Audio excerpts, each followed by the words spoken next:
تو عیسائی ماڑا ہو نا، غریب آدمی ہو بیچارہ، تو اس کے بارے میں لوگ مسئلہ پوچھ لیتے ہیں، کہتے ہیں پیر صاحب دسو سانیہ نہ روٹی کھانی جائز ہے؟ تو میں نے کہا اگر مشرک کے نجس ہونے کی بات کرتے ہو تو ایدے نال بھی نجائز ہے، تے امریکہ دا صدر ہوئے تے تاں بھی نجائز ہے۔ اب یہ کیا بات ہوئی کہ جب کوئی بہت بڑا آدمی آ کے بیٹھ جائے اور ساری اس کے سامنے کابینہ بیٹھی ہو تو پھر کوئی شرعی مسئلہ پوچھے ہی نہ، اور اگر کوئی غریب آدمی سامنے آ جائے، مشرک نجس ہے تو وہ ہر ایک ہی نجس ہے۔ تو جن کے بارے میں تو رویے میں سختی رکھنے کا کہا گیا تھا، وہاں تو ہم نے بنا لی نرمی، اور جہاں ہمیں کہا گیا تھا نا درگزر کر دینا، رحماء بینہم، معاف کرنا، ذات کو بت نہ بنانا، اپنے نفس کی خواہش کو آگے نہ رکھنا، وہاں ہم نے زندگی مشکل کر لی ہے۔ چھوٹا خاندان ہو، بڑا خاندان ہو، غریب خاندان ہو، امیر خاندان ہو، آپ کسی خاندان کی پوری لڑائیاں ساری نچوڑے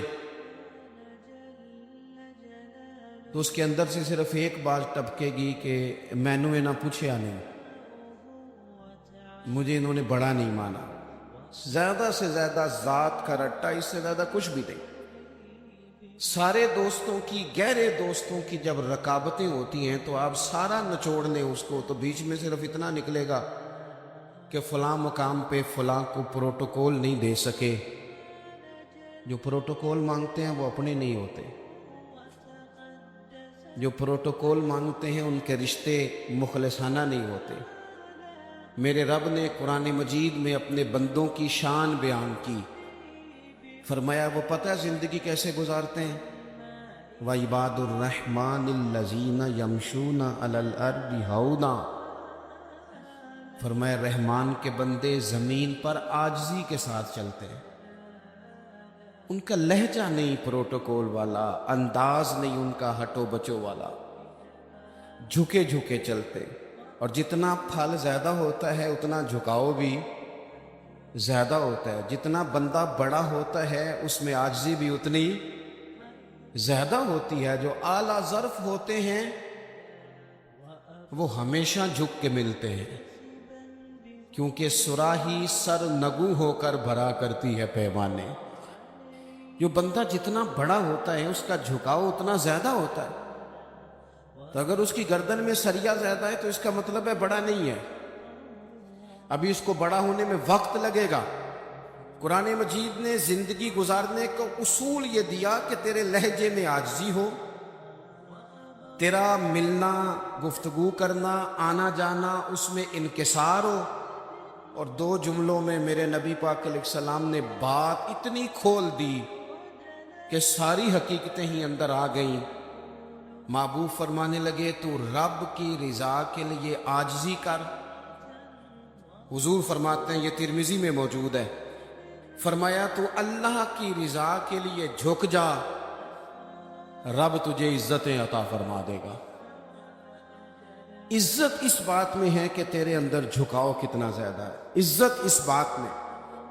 ہمارے ہاں بعض لوگوں کا یہ خیال ہوتا ہے کہ عزت شاید کپڑوں کا نام ہے یا گاڑیوں کا نام ہے یا بنگلوں کا نام ہے، حالانکہ میں نے اپنی چھوٹی سی زندگی میں یہ دیکھا ہے کہ کھرب پتی بھی بندہ ہونا، لیکن اگر لوگوں کو شک پڑ جائے نا پیسہ جائز نہیں، تو اپنے لوگ بھی کہہ رہتے ہیں کہ مجھے پتہ ہے کیسے آگے گیا ہے، لیکن بندہ کھرا ہو، سچا ہو، اور چھوٹا صاف سر ہو اور ٹوٹی کرسی پہ بیٹھتا ہو تو بڑا مہنگا آدمی بھی دروازے پہ کھڑا ہو کے کہتا ہے یار بندہ بڑا کھرا ہے، نہ سفارش سنتا ہے نہ رشوت لیتا ہے۔